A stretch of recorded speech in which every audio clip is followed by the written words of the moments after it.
ایک اقلیت انسانوں کی ایسی ہوتی ہے جن کے لیے میں دو لفظ اب استعمال کر رہا ہوں، ذہین اور حساس۔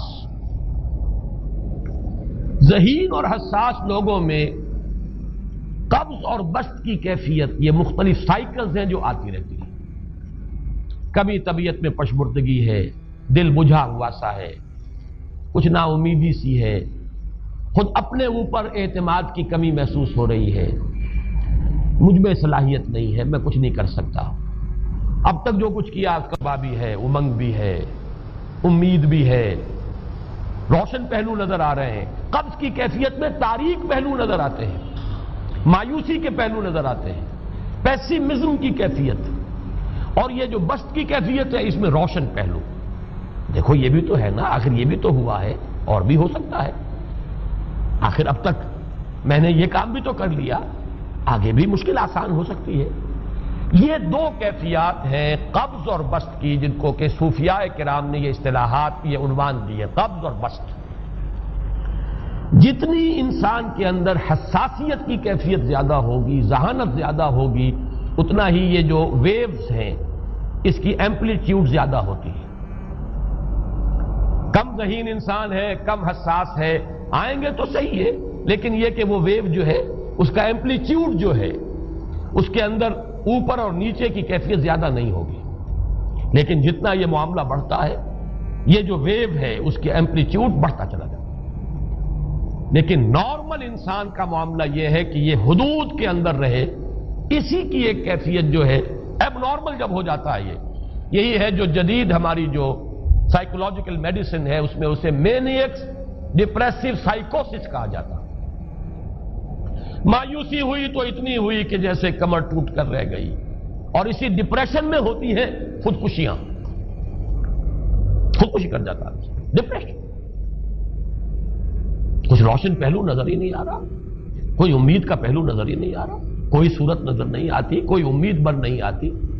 کس طرف جاؤں، کدھر دیکھوں، کسے آواز دوں، اے ہجوم نامرادی دل بہت گھبرائے ہیں۔ اور جب آدمی محسوس کرتا I can't face these realities، یہ commits suicide۔ یہ اور جب کیفیت ہوتی ہے انشراح کی تو آدمی خوب بھاگ رہا ہے، دوڑ رہا ہے، امنگ ہے، محنت ہے، دوڑ رہا ہے، امیدیں ہیں، اب ہر چیز کا روشن پہلو نظر آ رہا ہے۔ عجیب ہے یہ، اصل میں مجھے کچھ تجربہ بھی ہوا ہے، ہمارے خاندان میں بھی یہ مرض موجود رہا۔ میرے والد مرحوم کافی طویل عرصے اس مینیک ڈپریسو سائیکوسس کے مریض رہے۔ کچھ ہوتا ہے یہ معاملہ، ویسے بھی شاید ہمارا خاندان جو ہے اس کیٹیگری میں آتا ہے جس میں ذہانت نسبتاً کچھ زیادہ ہے، حساسیت بھی نسبتاً کچھ زیادہ ہے۔ یہ دوسری بات ہے کہ کوئی شخص جو ہے یہ فلسفے کے طور پر اختیار کر لے کہ اپنے آپ کو ڈھیٹ بنا لینا ہے، یہ فلسفہ بھی بن سکتا ہے، لیکن یہ ہے کہ اگر آدمی چھوڑ دے اپنی طبیعت کو تو یہ دونوں کیفیات آتی ہیں۔ انہی کیفیات میں اگر یہ جو اپورڈ اینڈ ڈاؤنورڈ موومنٹ ہے یہ ایک حد سے نکل جائے تو یہ بیماری ہے مینیک سائیکوسس، مینیک ڈپریسو سائیکوسس۔ اس میں جب آدمی ہوتا ہے وہ اپر کیفیت میں تو اس کے اندر بڑی عظیمت ہے، روشنی ہے، امید ہے، لوگوں سے گفتگو کر رہا ہے، ہنس بول رہا ہے، خوب جو ہے محفل کے اندر، اب وہ محفل میں اسے دلچسپی محسوس ہو رہی ہے اور اسے ہر چیز کا روشن پہلو نظر آ رہا ہے، خود اپنے وجود کا بھی روشن پہلو، دوسروں کے وجود کا بھی، دوسروں کی بات میں سے بھی وہ اچھا پہلو تلاش کریں گے، وہ برا پہلو تلاش نہیں کریں گے۔ جب دوسری کیفیت ہے ڈپریشن کی، ہر ایک کی بات میں کوئی برائی نظر آئے گی، کوئی اس کی نیت کا فطور ہے، کوئی فساد ہے، کوئی یہ جو ہے بدنیتی کے ساتھ یہ بات کر رہا ہے، کوئی خیر کہیں ہے ہی نہیں، برائی ہی برائی ہے، مایوسی ہی مایوسی ہے، بدلی ہی بدلی۔ یہ ہے در حقیقت وہ کیفیت، اس کو غالب نے بہترین انداز میں تعبیر کیا ہے۔ ذہین اور حساس انسانوں میں ان کی جو ترقی ہے وہ انہی مراحل سے ہو کر گزرتی ہے، اور ہر ڈپریشن کے بعد، ڈپریشن میں اس سینس میں استعمال نہیں کر رہا یعنی بیماری کی حد تک پہنچنے والی ڈپریشن نہیں، صرف قبض کی حد تک پہنچنے والا معاملہ۔ ہر قبض کے بعد جب بسط آتا ہے تو آگے ترقی ہوتی ہے، جس کو آپ کہتے ہیں بائی لیپس اینڈ باؤنڈس، آدمی جو ہے چھلانگ لگاتا ہے، گویا کہ ایک درجہ جو پہلے تھا اس سے آگے درجہ انسان کا جو ہے اس سے بلند تر پوزیشن پر انسان پہنچتا ہے ہر قبض کے بعد جو نیا بست آتا ہے وہ ایک نئی کیفیت، نئی شان، نئی بلندی، نئی رفعت لے کر آتا ہے۔ اس کو غالب نے تعبیر کیا ہے بہت خوبصورت انداز ہے، رکتی ہے میری طبع تو ہوتی ہے رواں اور، یعنی شاعر بھی کبھی ایسا وقت آتا ہے شعر جو ہے اس پر نازل ہی نہیں ہو رہا، شعر نہیں کہہ پا رہا، طبیعت میں رکاوٹ سی ہے، بندش سی ہو گئی ہے، کوئی کلام موضوع ہو ہی نہیں رہا، لیکن پھر جب یہ کیفیت جو ہے بدلتی ہے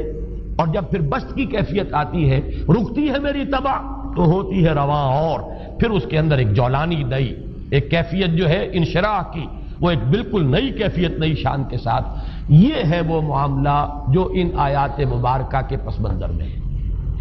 اسی لیے اب میں آپ کو اس کا حوالہ دے رہا ہوں، تفسیر مظہری میں قاضی ثناء اللہ پانی پتی رحمت اللہ علیہ نے بہت عمدہ بات فرمائی ہے کہ حالت قبض اگر کسی شخص پر طاری ہو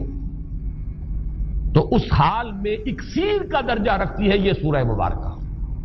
اس لیے کہ یہ نازل ہوئی ہے محمد الرسول اللہ صلی اللہ علیہ وسلم پر اسی حالت قبض میں۔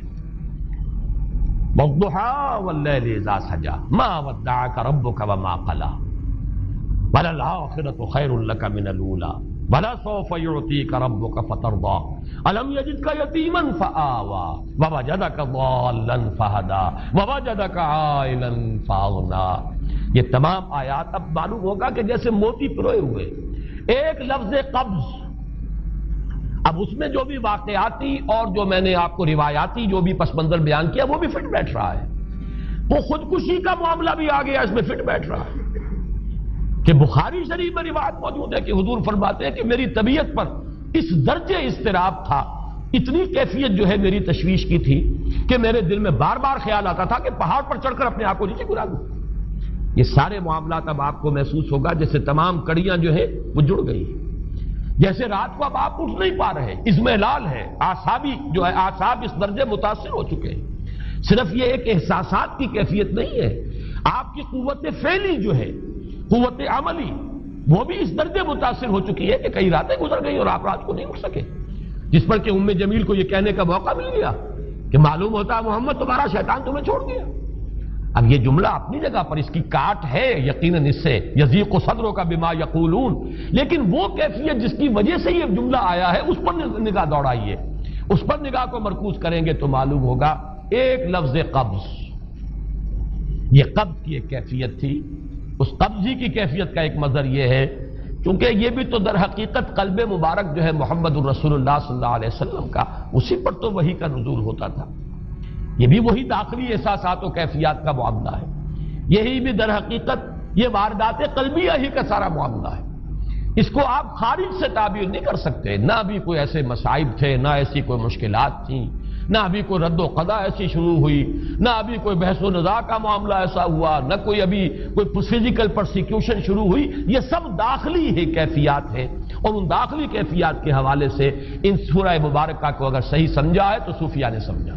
وہ جو اقبال کا شعر ہے کہ کچھ جو سمجھا میرے شکوے کو تو رضواں سمجھا، مجھ کو جنت سے نکالا ہوا انسان سمجھا، اور کون سمجھے گا؟ وہ تو سمجھے گا کہ دکھے ہوئے وہ دل کی صدا ہے، وہ کیا ہے جو اقبال کی وہ ایک نظم ہے پرندے کی فریاد، گانا اسے سمجھ کر خوش ہونا سننے والے، یہ تو در حقیقت ایک دکھے ہوئے دل کی صدا، فریاد یہ صدا ہے، تو یہ کیفیت جو ہے رضوان سمجھ سکا ہے جو کہ داروغہ جنت ہے، اس نے سمجھا یہ وہی آدم جو نکالا گیا تھا یہاں سے، یہ اس کی فریاد ہے، کچھ جو سمجھا میرے شکوے کو تو رضواں سمجھا، مجھ کو جنت سے نکالا ہوا انسان سمجھا۔ تو واقعہ یہ ہے کہ اس سورہ مبارکہ کا صحیح فہم اگر حاصل ہوا ہے وہ امام راضی کو حاصل ہو ہی نہیں سکتا، وہ عقل اور منطق کی گتھیاں سلجھانے والے آدمی ہیں، اپنی جگہ ان کی کنٹریبیوشن بہت، یہ لغت اور ادب کا کوئی خاص مسئلہ اس میں ہے ہی نہیں کہ زمخشری اس میں کوئی جولانی دکھائیں اپنی، اس میں کوئی ایسا اشکال ہے ہی نہیں، نحوی اشکال ہی نہیں، لیکن یہ واردات قلبیہ کا معاملہ ہے، احساسات باطنی کا معاملہ ہے، یہ نفسیات انسانی کا معاملہ ہے، اور اس کو وہی سمجھ سکتے ہیں کہ جو ماہرین علم نفس ہیں، اور وہ ہیں صوفیاء کرام ہمارے ہاں، جن کا وہ ذوق ہے، باطنی کیفیات و احساسات جن کا موضوع ہے کہ یہ در حقیقت حالت